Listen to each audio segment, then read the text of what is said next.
Moving on to the next concept of planning chapter is limitations of planning. Limitations of planning is also called as disadvantages of planning. There are some disadvantages that business owners and managers should be aware when they consider a business planning activities. We have often seen in our daily lives also that things do not always go according to the plan.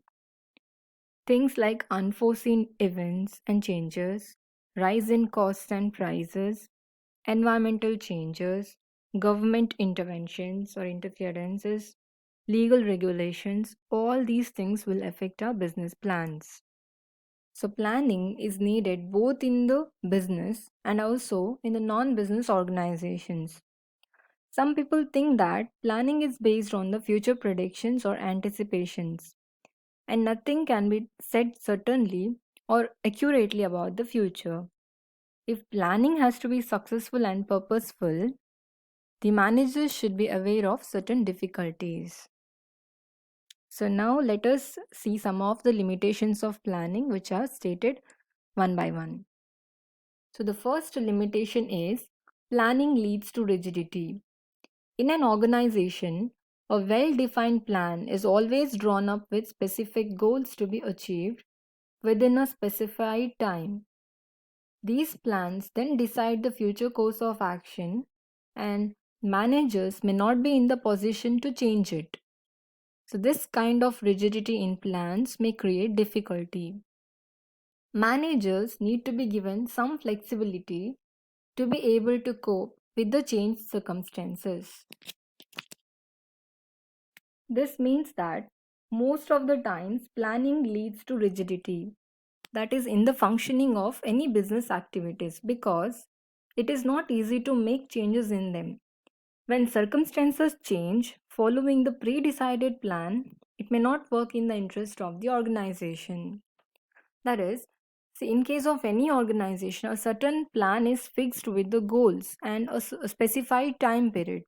So these plans are framework to decide the future course of action, and managers cannot change it so easily. So managers need to be given some sort of flexibility in order to cope up with the changes.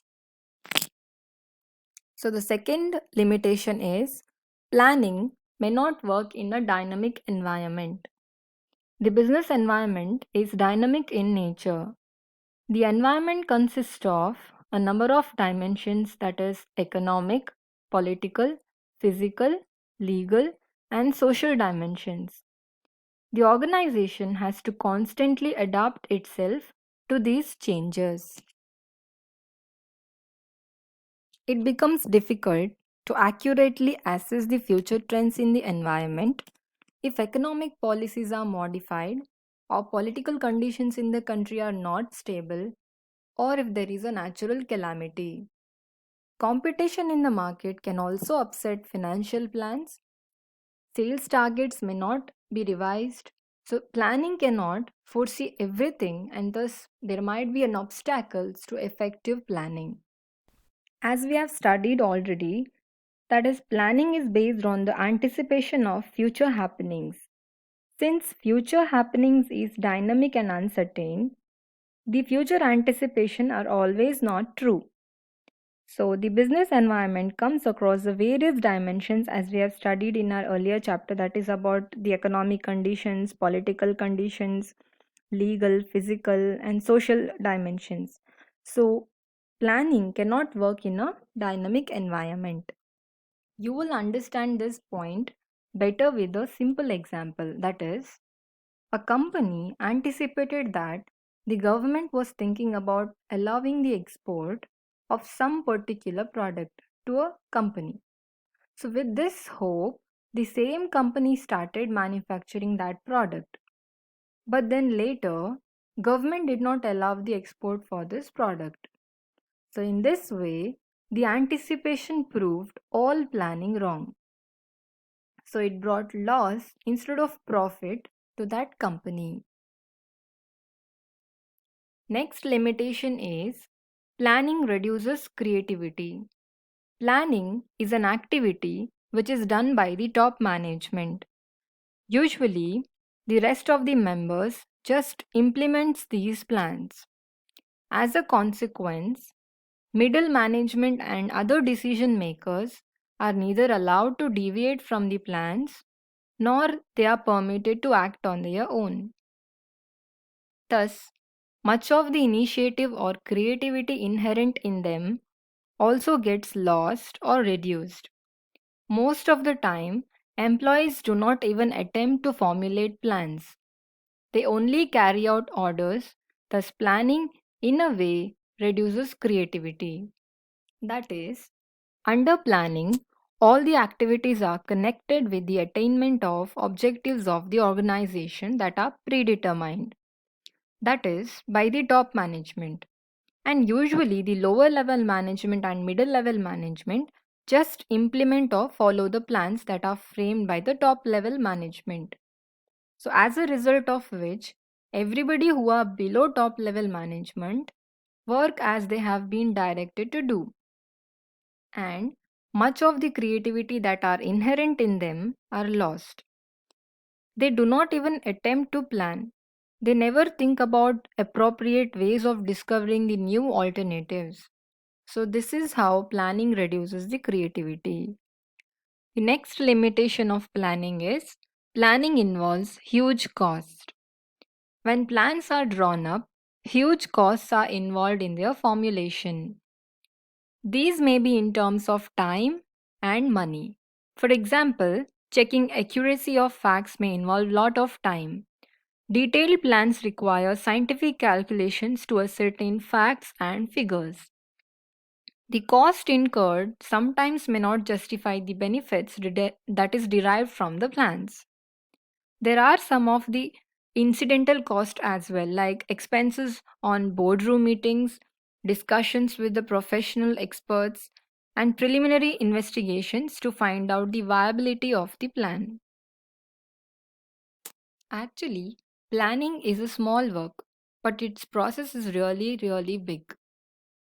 During the entire period of planning, the managers remain busy in collecting lot of information and analyzing it. So it requires lot of time and money.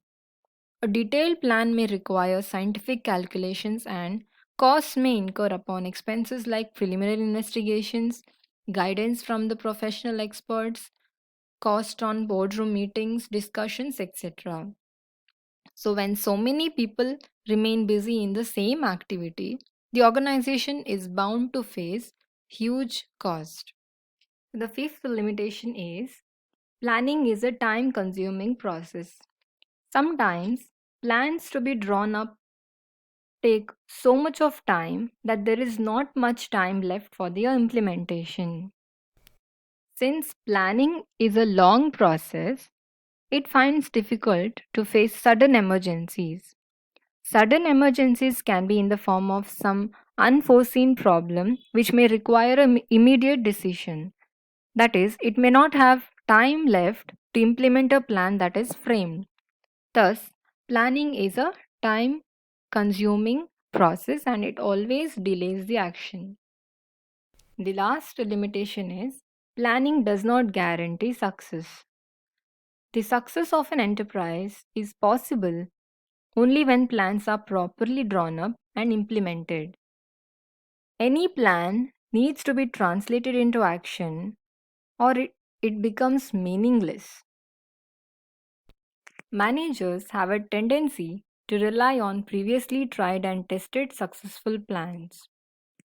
It is not always true that just because a plan has worked before, it will work again. Besides, there are so many other unknown factors to be considered.